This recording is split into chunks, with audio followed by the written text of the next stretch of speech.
ನಮಸ್ಕಾರ ಸ್ನೇಹಿತರೆ. ಅಕ್ಟೋಬರ್ 20ನೇ ತಾರೀಕು ಸೋಮವಾರದಂದು ನರಕ ಚತುರ್ದಶಿಯ ಜೊತೆಗೆ ದೀಪಾವಳಿ ಕೂಡ ಬಂದಿದೆ. ಈ ಹಬ್ಬದ ದಿನದಂದು ಪ್ರತಿಯೊಬ್ಬರೂ ತಪ್ಪದೇ ಕೆಲವು ಮುಖ್ಯವಾದ ನಿಯಮಗಳನ್ನು ಪಾಟಿಸಬೇಕು. ಆ ಮೂಲಕ ನರಪೀಡೆ ಸಮಸ್ಯೆಗಳೆಲ್ಲವೂ ಕೂಡಲೇ ನಿವಾರಣೆಗೊಂಡು ಐಶ್ವರ್ಯ ಸಿದ್ಧಿಯಾಗುತ್ತದೆ. ಮುಖ್ಯವಾಗಿ ದೀಪಾವಳಿ ಹಬ್ಬದಂದು ಧನಲಕ್ಷ್ಮೀ ದೇವಿಯನ್ನು ಪೂಜಿಸಿದರೆ ನಿಮ್ಮ ಮನೆಯ ಸಂಪತ್ತು ವಿಪರೀತವಾಗಿ ಬೆಳೆಯುತ್ತದೆ. ಹಾಗಾಗಿ ನರಕ ಚತುರ್ದಶಿ ದಿನದಂದು ಯಾವ ನಿಯಮಗಳನ್ನು ಪಾಟಿಸಬೇಕು, ದೀಪಾವಳಿ ಹಬ್ಬದ ದಿನದಂದು ಧನಲಕ್ಷ್ಮೀ ದೇವಿಯನ್ನು ಯಾವ ರೀತಿ ಪೂಜಿಸಬೇಕು, ಇಂಥ ಎಷ್ಟೋ ವಿಷಯಗಳ ಬಗ್ಗೆ ಈ ವಿಡಿಯೋದಲ್ಲಿ ತಿಳಿದುಕೊಳ್ಳೋಣ.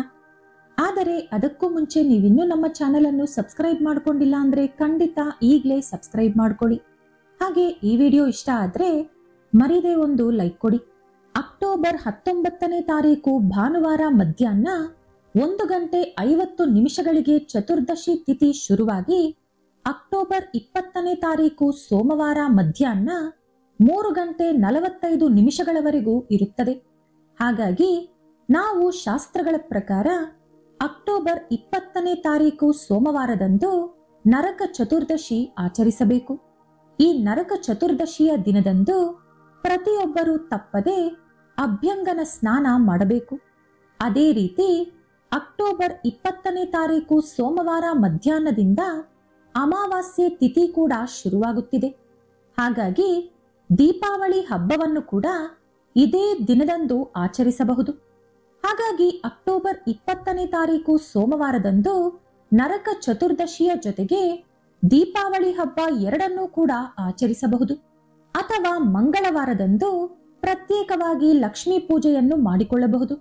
ವಿಶೇಷವಾಗಿ ಈ ನರಕ ಚತುರ್ದಶಿಯ ದಿನದಂದು ಮನೆಯಲ್ಲಿರುವ ಪ್ರತಿಯೊಬ್ಬರೂ ಚಿಕ್ಕವರು ದೊಡ್ಡವರು ಎಂಬ ಭೇದ ಇಲ್ಲದೆ ಅಭ್ಯಂಗನ ಸ್ನಾನ ಮಾಡಬೇಕು. ಅಕ್ಟೋಬರ್ 20ನೇ ತಾರೀಕು ಸೋಮವಾರದಂದು ಬೆಳಗಿನ ಜಾವ 5 ಗಂಟೆಯಿಂದ 8 ಗಂಟೆಯ ಒಳಗಡೆ ಮನೆಯಲ್ಲಿರುವ ಪ್ರತಿಯೊಬ್ಬರೂ ತಪ್ಪದೆ ತೈಲ ಅಭ್ಯಂಗನ ಸ್ನಾನ ಮಾಡಿ ಮುಗಿಸಬೇಕು. ತೈಲ ಅಭ್ಯಂಗನ ಸ್ನಾನ ಅಂದರೆ ತಲೆಗೆ ಹಾಗೂ ಮೈಗೆ ಎಳ್ಳೆಣ್ಣೆ ಹಚ್ಚಿಕೊಂಡು ಸ್ನಾನ ಮಾಡುವುದು. ಈ ರೀತಿ ಮಾಡುವ ಮೂಲಕ ನರಪೀಡೆ ದೋಷಗಳೆಲ್ಲ ಕೂಡಲೇ ನಿವಾರಣೆಗೊಂಡು ವಿಪರೀತವಾದ ಅದೃಷ್ಟ ಒಲಿದು ಬರುತ್ತದೆ. ಮೈಗೆ ಎಳ್ಳೆಣ್ಣೆ ಹಚ್ಚಿಕೊಳ್ಳಲು ಇಷ್ಟ ಇಲ್ಲದವರು ತಲೆಗೆ ಮಾತ್ರ ಎಳ್ಳೆಣ್ಣೆ ಹಚ್ಚಿಕೊಂಡು ಮೈಯನ್ನು ಕಡಲೆ ಹಿಟ್ಟು ಅಥವಾ ಅಕ್ಕಿ ಹಿಟ್ಟಿನಿಂದ ತೊಳೆದುಕೊಳ್ಳಬೇಕು. ಈ ದಿನದಂದು ಯಾವುದೇ ಕಾರಣಕ್ಕೂ ಸೋಪ್ ಬಳಸಿ ಸ್ನಾನ ಮಾಡಬಾರದು. ಹಾಗೆ ತಲೆಗೂ ಕೂಡ ಶಾಂಪೂ ಬಳಸದೆ ಸೀಗೆಕಾಯಿಯಿಂದ ತಲೆ ಸ್ನಾನ ಮಾಡಿಕೊಳ್ಳಬೇಕು. ಈ ನರಕ ಚತುರ್ದಶಿಯ ದಿನದಂದು ಮನೆಯೆಲ್ಲ ತಪ್ಪದೆ ಶುಭ್ರಪಡಿಸಿಕೊಳ್ಳಬೇಕು. ಉತ್ತಮವಾಗಿ ಇವತ್ತೇ ನೀವು ಶುಭ್ರಪಡಿಸಿಕೊಂಡರೆ ಒಳ್ಳೆಯದು. ಮನೆಯಲ್ಲಿ ಇರುವಂತ ಹಳೆ ವಸ್ತುಗಳನ್ನು ಬಿಸಾಡಬೇಕು ಅಥವಾ ಮೂಟೆ ಕಟ್ಟಿ ಮನೆಯಾಚೆ ಇಟ್ಟುಬಿಡಿ. ಮನೆಯೆಲ್ಲ ಶುಭ್ರಪಡಿಸಿಕೊಂಡ ಬಳಿಕ ಮನೆಯಲ್ಲೆಲ್ಲ ಅರಿಶಿಣ ನೀರು ಅಥವಾ ಗೋಮೂತ್ರ ಅಥವಾ ಗಂಗಾಜಲ ಚಿಮುಕಿಸಿಕೊಂಡರೆ ನಿಮ್ಮ ಮನೆಗಿರುವಂತ ದರಿದ್ರವೆಲ್ಲ ತೊಲಗುತ್ತದೆ. ಅದೇ ರೀತಿ ಮನೆಯ ಮುಖದ್ವಾರವನ್ನು ವಿಶೇಷವಾಗಿ ಅಲಂಕರಿಸಿಕೊಳ್ಳಬೇಕು. ಹೊಸಲಿಗೆ ಅರಿಶಿಣ ಹಚ್ಚಿ ಕುಂಕುಮದ ಬೊಟ್ಟುಗಳನ್ನು ಇಟ್ಟು ಬಾಗಿಲಿಗೆ ಮಾವಿನ ಎಲೆಯ ತೋರಣ ಕಟ್ಟಿ ಮನೆ ಮುಂದೆ ಸುಂದರವಾದ ರಂಗೋಲಿಯನ್ನು ಬಿಡಿಸಬೇಕು. ಅದರ ಮೂಲಕ ನಿಮ್ಮ ಮನೆಯೊಳಗೆ ಧನಲಕ್ಷ್ಮೀ ದೇವಿ ಹೆಜ್ಜೆ ಇಡುತ್ತಾರೆ. ಹಾಗೆ ಈ ದಿನದಂದು ಪ್ರತಿಯೊಬ್ಬರೂ ಹೊಸ ಬಟ್ಟೆಗಳನ್ನು ಉಟ್ಟುಕೊಳ್ಳಬೇಕು. ಹೊಸ ಬಟ್ಟೆ ಕೊಂಡುಕೊಳ್ಳಲು ಸಾಧ್ಯವಾಗದವರು ಚೆನ್ನಾಗಿ ಒಗೆದು ಒಣಗಿರುವಂತಹ ಹಳೆ ಬಟ್ಟೆಯನ್ನೇ ಉಟ್ಟುಕೊಳ್ಳಿ. ಕೆಂಪು ಬಣ್ಣದ ಬಟ್ಟೆ ಧರಿಸಿದರೆ ತುಂಬಾ ಒಳ್ಳೆಯದು. ಇನ್ನು ತುಳಸಿ ಗಿಡವನ್ನು ವಿಶೇಷವಾಗಿ ಪೂಜಿಸಬೇಕು. ಹಾಗಾಗಿ ಈ ಸೋಮವಾರದಂದು ಬೆಳಿಗ್ಗೆ ಮತ್ತು ಸಂಜೆ ತುಳಸಿ ಗಿಡದ ಮುಂದೆ ತುಪ್ಪದ ದೀಪ ಹಚ್ಚಿ ಪ್ರದಕ್ಷಿಣೆ ಮಾಡಿಕೊಳ್ಳಿ. ಮಹಾಲಕ್ಷ್ಮಿಯ ಅನುಗ್ರಹ ನಿಮ್ಮ ಮನೆಯ ಮೇಲೆ ಯಾವಾಗಲೂ ಇರುತ್ತದೆ. ಹಾಗೆ ಈ ನರಕ ಚತುರ್ದಶಿಯ ದಿನದಂದು ಮನೆಯ ಯಜಮಾನ ತಪ್ಪದೆ ಯಮಧರ್ಮರಾಜನಿಗೆ ತರ್ಪಣ ಬಿಡಬೇಕು. ಅಕ್ಟೋಬರ್ 20ನೇ ತಾರೀಕು ಸೋಮವಾರದಂದು ಮನೆಯ ಯಜಮಾನ ಅಥವಾ ಯಜಮಾನಿ ಬೆಳಗಿನ ಜಾವವೇ ಸ್ನಾನ ಮಾಡಿ ಮನೆಯಾಚೆ ದಕ್ಷಿಣ ಮುಖವಾಗಿ ನಿಂತುಕೊಂಡು ಒಂದು ಪಾತ್ರೆಯಲ್ಲಿ ನೀರು ತೆಗೆದುಕೊಂಡು ಅದರಲ್ಲಿ ಸ್ವಲ್ಪ ಕಪ್ಪು ಎಳ್ಳನ್ನು ಬೆರೆಸಿ ಆ ನೀರನ್ನು ಎರಡೂ ಕೈಗಳಲ್ಲಿ ತುಂಬಿಕೊಂಡು ನಾವು ಸೂರ್ಯದೇವರಿಗೆ ಯಾವ ರೀತಿ ಆರ್ಘ್ಯ ಬಿಡುತ್ತೀವೋ ಅದೇ ರೀತಿ ಆ ನೀರನ್ನು ಕೆಳಗೆ ಬಿಡುತ್ತಾ ಯಮಾಯ ನಮಃ, ಯಮಂ ತರ್ಪಯಾಮಿ ಎಂಬ ಮಂತ್ರವನ್ನು 3 ಸಲ ಓದಬೇಕು.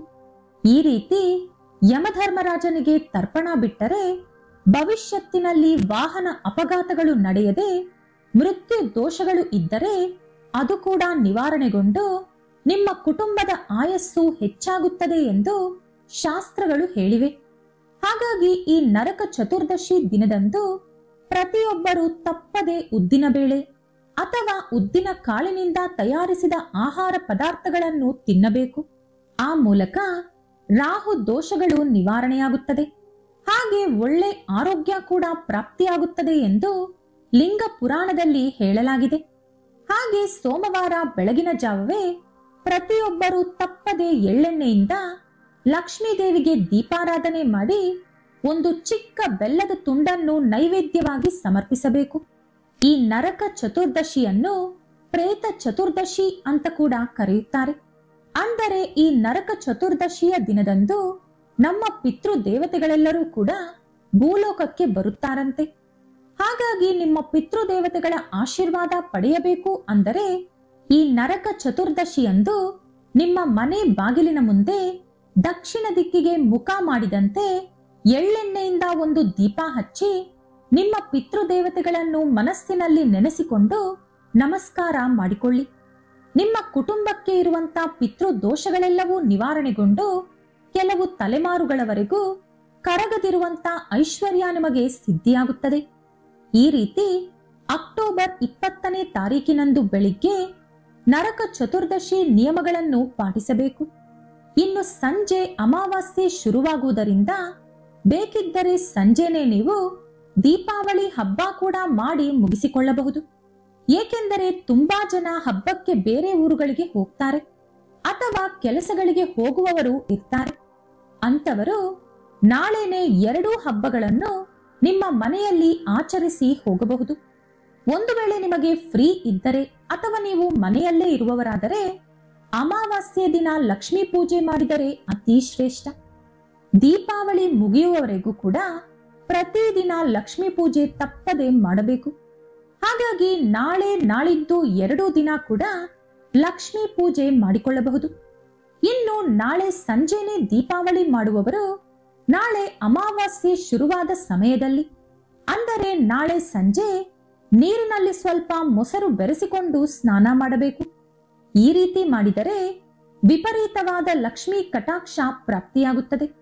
ಒಂದು ವೇಳೆ ಮಂಗಳವಾರ ದೀಪಾವಳಿ ಮಾಡುವವರು ಮಂಗಳವಾರ ಬೆಳಿಗ್ಗೆ ನೀರಿನಲ್ಲಿ ಮೊಸರು ಬೆರೆಸಿಕೊಂಡು ಸ್ನಾನ ಮಾಡಿ. ಇದರಿಂದ ಇಡೀ ವರ್ಷ ನಿಮಗೆ ಯಾವುದೇ ಹಣದ ಸಮಸ್ಯೆ ಇರುವುದಿಲ್ಲ ಎಂದು ಪಂಡಿತರು ಹೇಳುತ್ತಿದ್ದಾರೆ. ವಿಶೇಷವಾಗಿ ಈ ದೀಪಾವಳಿ ಹಬ್ಬದ ದಿನ ನೀವು ಏನು ಮಾಡಿದರೂ ಮಾಡದಿದ್ದರೂ ಸಂಜೆ ಮಾತ್ರ ತಪ್ಪದೆ ಲಕ್ಷ್ಮೀ ದೇವಿಯನ್ನು ಪೂಜಿಸಬೇಕು.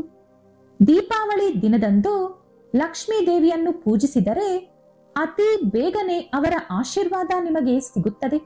ಆ ಮೂಲಕ ನಿಮಗೆ ಜೀವನ ಪರ್ಯಂತ ಹಣದ ಸಮಸ್ಯೆಗಳು ಬರದೆ ಭೋಗ ಭಾಗ್ಯಗಳು ಪ್ರಾಪ್ತಿಯಾಗುತ್ತದೆ. ಹಾಗಾಗಿ ಸೋಮವಾರ ಸಂಜೆ 7ರಿಂದ 9ರ ಮಧ್ಯದಲ್ಲಿ ಪ್ರತಿಯೊಬ್ಬರು ಮನೆಯಲ್ಲಿ ದೀಪಾರಾಧನೆ ಮಾಡಬೇಕು.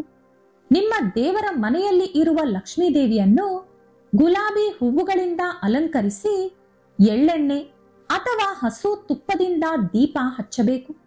ಹಾಗೆ ನಿಮ್ಮ ಮನೆಯಲ್ಲಿ ಚಿನ್ನ ಇದ್ದರೆ ಅದನ್ನು ಲಕ್ಷ್ಮೀ ದೇವಿಯ ಪೂಜೆಯಲ್ಲಿ ಉಪಯೋಗಿಸಿಕೊಳ್ಳಿ. ಲಕ್ಷ್ಮೀ ದೇವಿಗೆ ನೈವೇದ್ಯವಾಗಿ ಅವಲಕ್ಕಿ ಹಾಗೂ ಬೆಲ್ಲ ಸಮರ್ಪಿಸಬೇಕು ಅಥವಾ ಹಾಲಿನಿಂದ ತಯಾರಿಸಿದ ಸಿಹಿ ಪೊಂಗಲ್ ಸಮರ್ಪಿಸಬಹುದು. ಈ ರೀತಿ ಮನೆಯಲ್ಲಿ ಪೂಜೆ ಮಾಡಿ ಓಂ ಕುಬೇರಾಯ ನಮಃ ಎಂಬ ಮಂತ್ರವನ್ನು 108 ಸಲ ಜಪ ಮಾಡಬೇಕು.